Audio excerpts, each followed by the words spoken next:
A very good day to you. I'm Hank Gross, Mid-HudsonNews.com. It's Friday, February 11th. The news today brought to you by the Galleria at Crystal Run.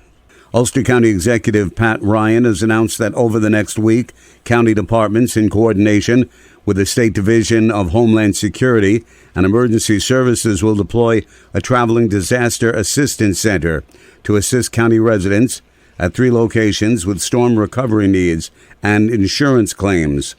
They will be held at Kingston City Hall at the Council Chambers today and Monday, at the Rosendale Community Center on next Tuesday and Wednesday, and the Woodstock Community Center on next Thursday and Friday. By a 7-2 vote, the Kingston Common Council last night decided to abandon a section of the Fair Street extension so that developers of the Kingstonian project could create a public plaza. Alderwoman Rita Worthington said she heard little about Fair Street from her constituents and more about other issues, and the developers agreed to what they wanted. We went back to the developers and we said we want the affordable housing, and the developers gave it to us. We said we wanted a discount on the parking fees, and they gave it to us. And not only did we get those items, they also are giving us 277 public parking spaces. They're giving us a public pedestrian plaza, which will be maintained at the expense of the developers. They're also giving us public bathrooms, which will be maintained at the expense of the developers. They're also giving us a compliant pedestrian bridge, which will be maintained at the expense of the developers.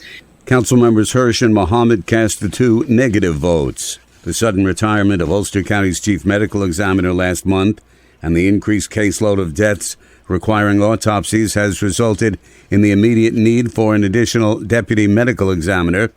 The county legislature's Laws, Rules, and Government Services Committee gave its okay for that during a Thursday evening session. County Health Commissioner Dr. Carol Smith said it's imperative that the position be filled. This significant need to cover 24/7, 365 days a week is one of the most pressing needs in this particular situation. The county cannot be without a medical examiner to respond to calls at any time of the day or night. The full legislature is now expected to approve creation of the new position. More news in just a moment. Find over 100 retailers allowing you to spend hours shopping safely at the Galleria at Crystal Run.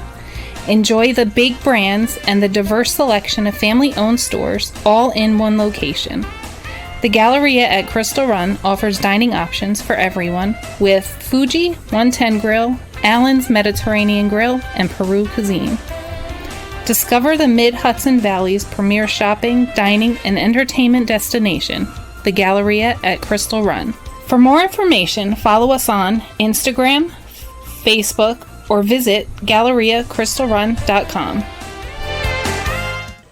Dutchess County Executive Mark Molinaro is calling on Governor Kathy Hochul to let acting Sheriff Kirk Imperati remain in that position until the November elections. He's been serving as undersheriff for years, but took over command of the office when Sheriff Butch Anderson died last year. Hochul, a Democrat, said her office is vetting candidates to be interim sheriff through the end of the year. Molinaro, a Republican, said her move is nothing more than political. There is no one in Dutchess County more capable, qualified, or trusted than Kirk Imperati to be the sheriff of Dutchess County, and it would be a horrible mistake, and it will negatively impact public safety, law enforcement, and the work we're doing in Dutchess County to even make an appointment of anyone else. Should Hochul name a Democrat, it would give that individual the advantage of incumbency in the fall election. Imperati is a Republican who has already said he will run for the county's top law enforcement job. I'm Hank Gross, MidHudsonNews.com. The news today brought to you by the Galleria at Crystal Run.